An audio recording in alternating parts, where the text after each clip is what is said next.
Bonjour mes amis. Aujourd'hui, je souhaite vous inviter à un voyage, à la découverte d'un verset biblique très spécial. Un verset qui a le pouvoir de changer nos vies pour toujours. Ce ne sont pas seulement des mots écrits il y a des milliers d'années, mais aussi un message vivant, plein de force et d'amour pour vous, pour moi et pour nous tous. Les Français ont toujours été célèbres pour leur profondeur et leur amour pour l'art, la philosophie et les belles choses de la vie. Mais avez-vous déjà réfléchi à ce qui peut réellement changer nos cœurs et nos âmes? Dans cette vidéo, nous explorerons le sens profond d'un verset biblique considéré comme le plus puissant. Non seulement en raison de ses paroles, mais aussi en raison de l'impact qu'il a dans la vie de tous les jours. Imaginez que, comme un verre de bon vin rouge vieillit au fil du temps, chaque mot de ce verset biblique s'insinue dans votre esprit, révélant progressivement une grande et chaleureuse vérité et un espoir. Ce verset biblique est la clé d'une vie plus épanouissante, une vie fondée sur la foi, l'amour et la direction divine. Ne quittez pas l'écran des yeux, car en quelques minutes seulement, vous réaliserez que les choses apparemment les plus petites peuvent entraîner les plus grands changements dans votre vie. Préparez-vous à recevoir ce message inspirant. Ce verset biblique est si puissant qu'il peut changer votre vie pour toujours. Ne me croyez pas, voyez par vous-même. Ce n'est pas seulement moi qui le dis. Des millions de personnes qui ont expérimenté sa puissance l'affirment également. Si vous êtes ici, ce n'est pas par hasard, c'est par hasard. Rien dans votre vie n'arrive par hasard. Tout répond à des principes précis. Soyez donc très attentifs. Aujourd'hui, je vais vous parler, de mon point de vue, de ce que je considère comme le verset biblique le plus percutant qui existe.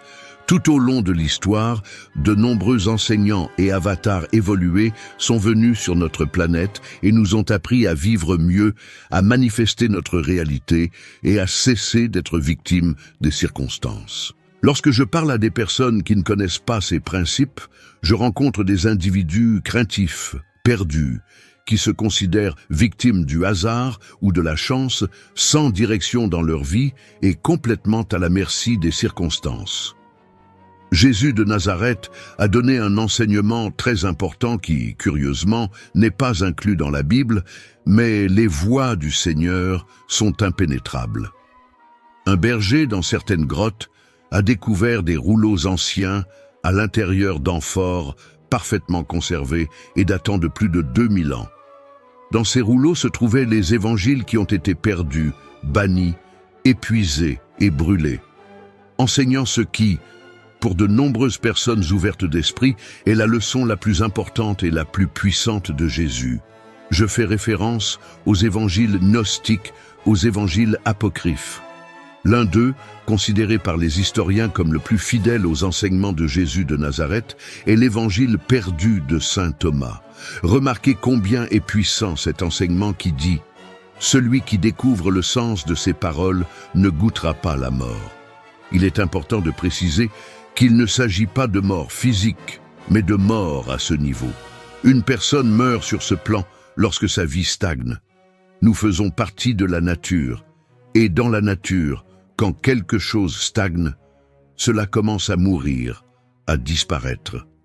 Beaucoup de gens sont morts dans la vie parce que leur vie, leur économie, leur santé et leurs relations stagnent, et ils commencent à mourir dans chacun des domaines clés de leur vie parce qu'ils n'ont pas trouvé le sens de ces mots que je vais maintenant partager avec vous. Jésus a dit « Si ceux qui vous guident vous disent que le royaume est dans les cieux, si cela était vrai et que vous le croyiez, les oiseaux du ciel vous atteindraient.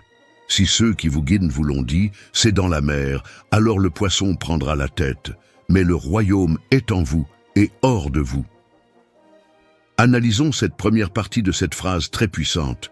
Que dit-il? Faites attention à qui vous donnez l'autorité morale pour pouvoir suggérer votre esprit avec leurs idées.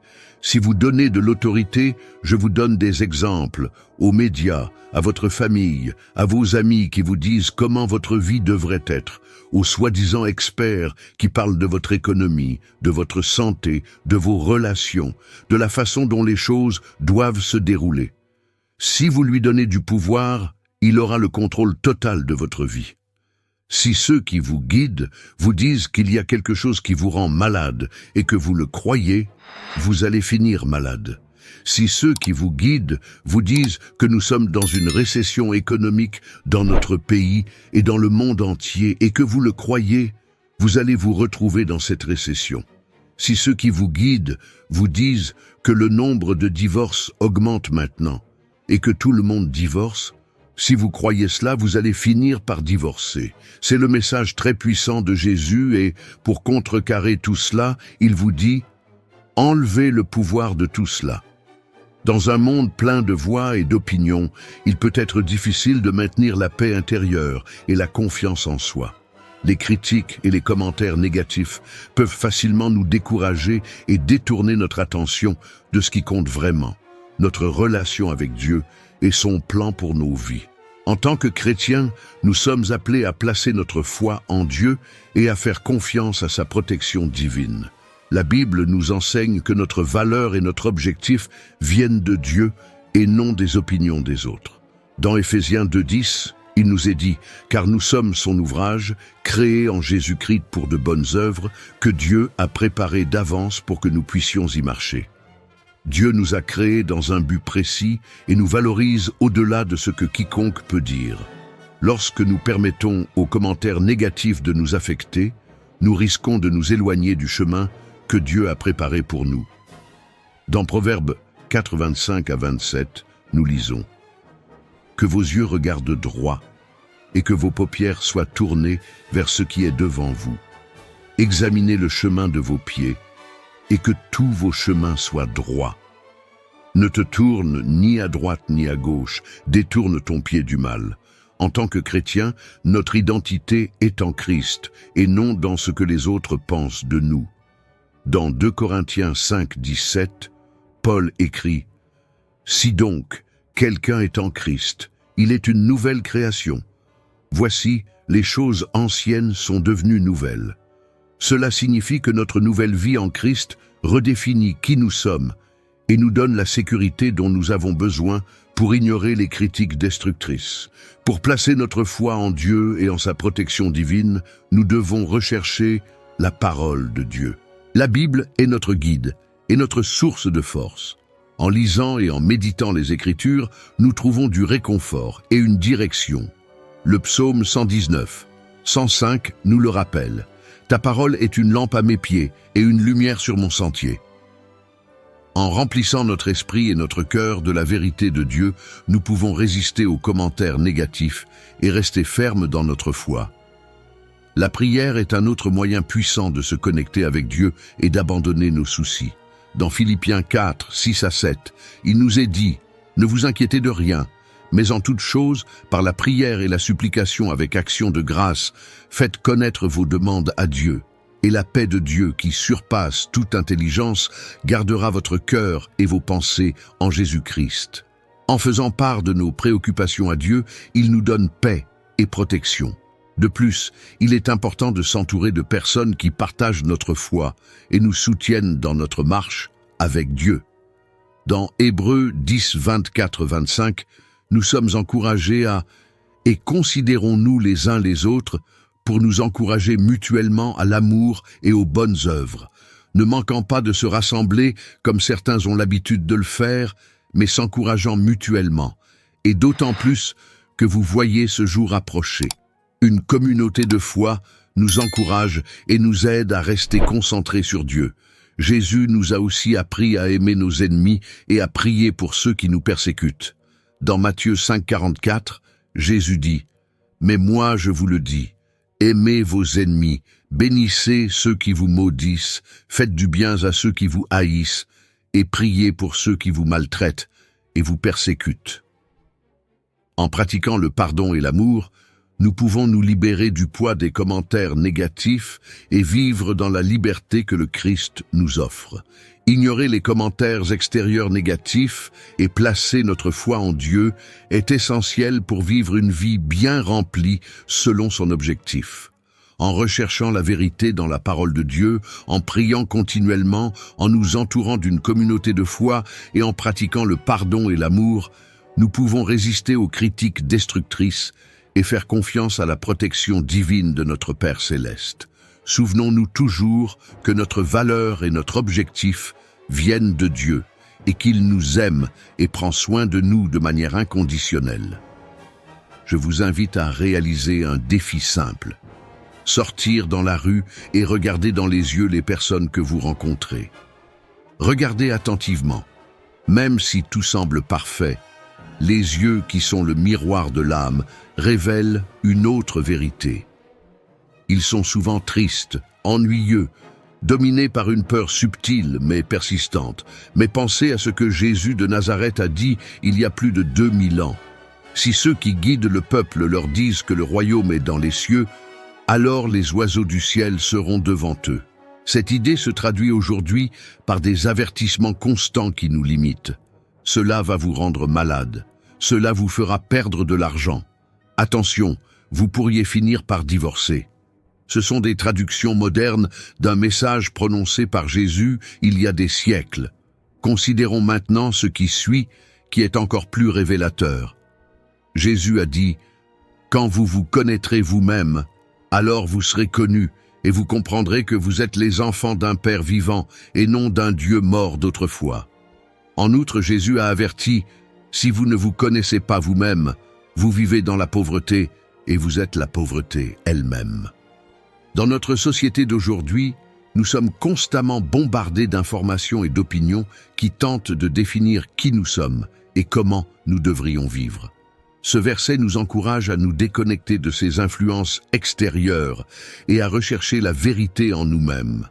La pratique de la méditation et de la prière peut être cruciale pour développer une plus grande conscience de notre propre identité et de la présence divine dans nos vies.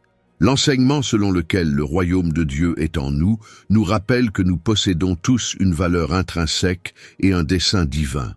Dans un monde qui donne souvent la priorité au superficiel et au matériel, ce message nous pousse à regarder au-delà des apparences et à valoriser l'essence divine qui réside en chacun de nous.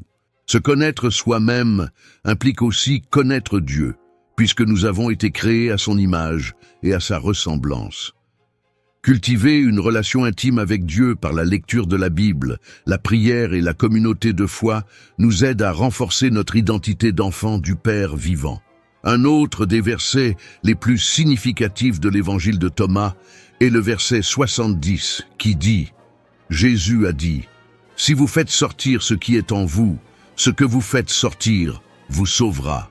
Si vous ne faites pas ressortir ce qui est en vous, ce que vous ne faites pas ressortir vous détruira. » Analysons ce passage en détail. Si vous faites ressortir ce qui est en vous, ce que vous faites ressortir vous sauvera. Ce segment du verset met en évidence l'importance de l'expression de soi et de la libération de notre véritable moi intérieur. Jésus nous exhorte à explorer et à libérer nos pensées, nos émotions et notre esprit. Le salut peut ici être interprété comme une forme de libération personnelle et spirituelle qui se produit lorsque nous vivons de manière authentique et en alignement avec notre vraie nature. En faisant ressortir ce que nous portons à l'intérieur, nous nous alignons sur notre essence divine et vivons une transformation spirituelle. Si vous ne faites pas ressortir ce qui est en vous, ce que vous ne faites pas ressortir vous détruira. D'un autre côté, ce passage met en garde contre les conséquences de la répression de notre véritable moi. Le manque d'expression de soi et d'authenticité peut entraîner une multitude de problèmes émotionnels, mentaux et spirituels. Ce que nous ne produisons pas peut devenir un poids que nous portons, provoquant du stress, de l'anxiété et une déconnexion de notre véritable identité et de Dieu. Cette destruction n'est pas nécessairement physique, mais peut se manifester sous forme de souffrance intérieure et d'une vie sans but ni paix. Dans la société actuelle, nous sommes souvent confrontés à des pressions extérieures qui nous dictent comment nous devons nous comporter et qui nous devons être. Ce verset nous invite à nous lancer dans un voyage d'auto-exploration pour découvrir et exprimer notre véritable essence. La pratique de la méditation, la réflexion et la tenue d'un journal peuvent être des outils utiles pour approfondir notre moi intérieur et trouver le courage de vivre de manière authentique. La suppression de nos émotions et de nos pensées peut entraîner une accumulation de stress et des problèmes de santé mentale. L'enseignement de Jésus nous encourage à nous libérer de ces fardeaux internes. Parler à un conseiller, un chef spirituel ou un ami de confiance peut nous aider à traiter et à libérer ce qui est en nous. Ce faisant, nous trouvons soulagement et guérison, nous permettant de vivre une vie plus équilibrée et plus heureuse. Le fait de faire ressortir ce qui est en nous a aussi une composante spirituelle. Cela signifie reconnaître et cultiver les dons et les talents spirituels que Dieu nous a donnés. En exprimant et en utilisant ces dons, nous trouvons non seulement un but et un épanouissement, mais nous servons également les autres et glorifions Dieu. La participation à des activités communautaires et ministérielles peut être un moyen de manifester et de développer nos talents spirituels. Le processus d'expression de soi et d'authenticité nous conduit à une connexion plus profonde avec Dieu. En vivant conformément à notre vraie nature, nous nous alignons sur la volonté divine et expérimentons une plus grande proximité avec notre Créateur. La prière et la lecture des Écritures sont des pratiques essentielles qui nous aident à maintenir ce lien et à recevoir des conseils et de la force sur notre chemin spirituel. En conclusion, l'Évangile perdu de saint Thomas offre plusieurs enseignements puissants sur l'importance de mettre en lumière notre véritable moi intérieur et de vivre authentiquement dans la vie moderne. Ces vérités nous guident pour nous lancer dans un voyage d'exploration de soi, pour prendre soin de notre santé émotionnelle et mentale, pour grandir spirituellement et pour approfondir notre connexion avec Dieu. En libérant ce que nous portons en nous, nous trouvons le salut personnel et spirituel et vivons selon le dessein divin que Dieu a pour chacun de nous. Souvenons-nous toujours que notre véritable essence et notre valeur viennent de Dieu et qu'en vivant authentiquement, nous glorifions son nom et faisons l'expérience de son amour et de sa protection. En méditant sur ce verset, je sens que sa puissance réside dans la simplicité et la profondeur de son message, capable de transformer complètement notre perspective sur la vie. Ce verset m'a rappelé que la parole de Dieu n'est pas seulement un texte, mais un guide vivant qui nous guide dans chaque décision et nous remplit d'espérance dans les moments les plus difficiles. J'ai appris que, grâce à la foi, nous pouvons surmonter n'importe quel défi, car Dieu nous donne la force et la direction nécessaires pour aller de l'avant. J'ai aussi compris que lui faire confiance ne signifie pas que nous ne serons pas confrontés à des problèmes, mais que nous ne serons jamais seuls face à eux, et cela me remplit de réconfort et de gratitude. Ce message m'inspire à chercher Dieu dans les petits détails de chaque jour, en reconnaissant que son amour et ses soins sont toujours présents. De plus, j'ai compris que vivre avec foi transforme non seulement nos vies, mais peut aussi être une lumière pour ceux qui nous entourent, les guidant vers la paix et le but que seul Dieu peut donner. Enfin, ce verset m'a appris que la vraie force ne vient pas de nous-mêmes, mais d'une confiance totale dans la puissance et la fidélité de Dieu, qui tient toujours ses promesses et nous guide vers le meilleur. Le verset le plus puissant qui soit a le pouvoir de transformer votre vie d'une manière que vous n'auriez jamais imaginée.